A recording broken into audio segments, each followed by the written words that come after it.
Olá, sejam bem-vindos à nossa segunda semana com as aulas remotas em Geografia.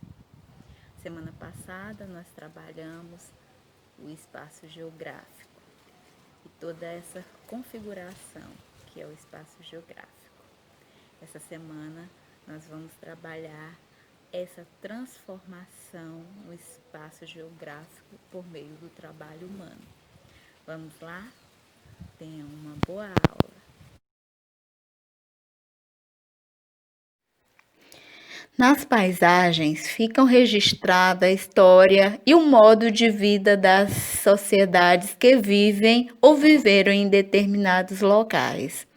A identidade cultural dos lugares se refere a um conjunto de características próprias que os diferenciam dos demais. Os elementos culturais refletem o modo de como determinados grupos e organizações modificam o lugar em que vive, e, consequentemente, é possível observar qual é a relação de cada sociedade com a natureza. O trabalho humano transforma o espaço geográfico, cria paisagens e determina as diferenças na qualidade de vida das pessoas. É por meio do trabalho que as pessoas modificam a natureza e constroem o espaço geográfico. Podemos afirmar que o trabalho humano e o espaço geográfico está em constante mudança. Os seres humanos trabalham para garantir a satisfação das suas necessidades básicas e produzir os recursos para a sua vida. Assim, se apropria da natureza e transforma o espaço em bens materiais e culturais.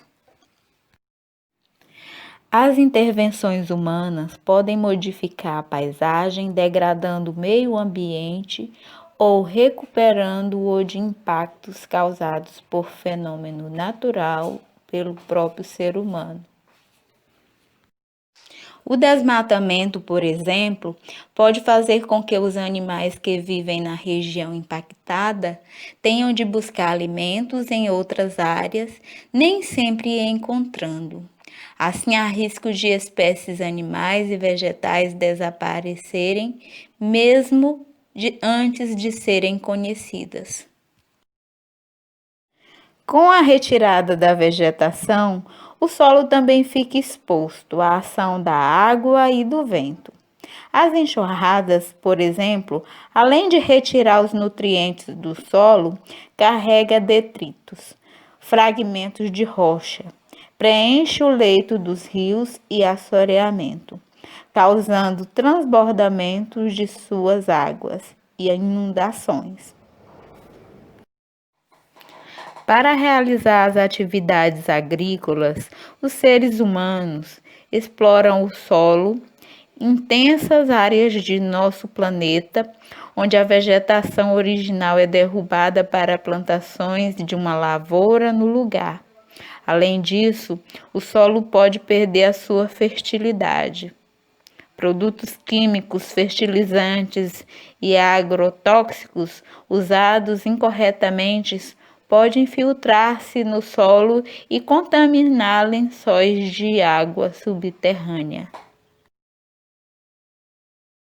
Então, pessoal, o ser humano precisa compreender que o espaço geográfico ele só existe por causa dos recursos da natureza. Se não houver os recursos da natureza, não existe vida humana, não existe permanência humana, não existe equilíbrio. Então, é necessário a gente compreender que a identidade cultural de um lugar é observada nessa identidade como o ser humano ele interfere na natureza e qual o respeito que ele dá à natureza, qual o respeito que ele tem pela natureza. Por meio de uma observação de uma imagem, você percebe. Há territórios que praticamente você vê todo desmatado, sem nenhuma árvore.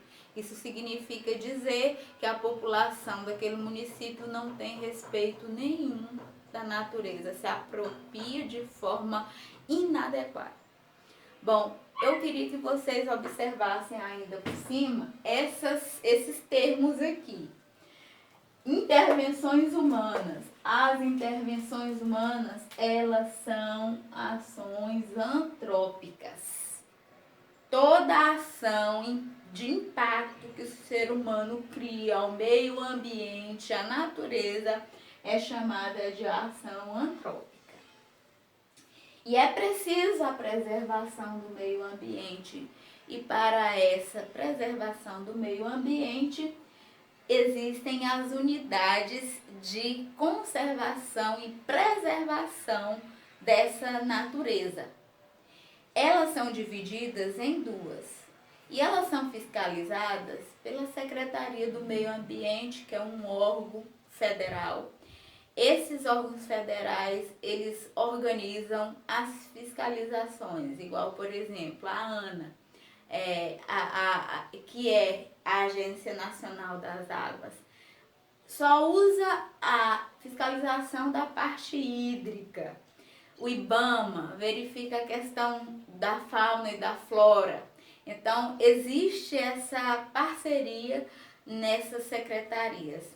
O CMBio, por exemplo, é um órgão também, é uma ONG que faz o controle desse equilíbrio da natureza.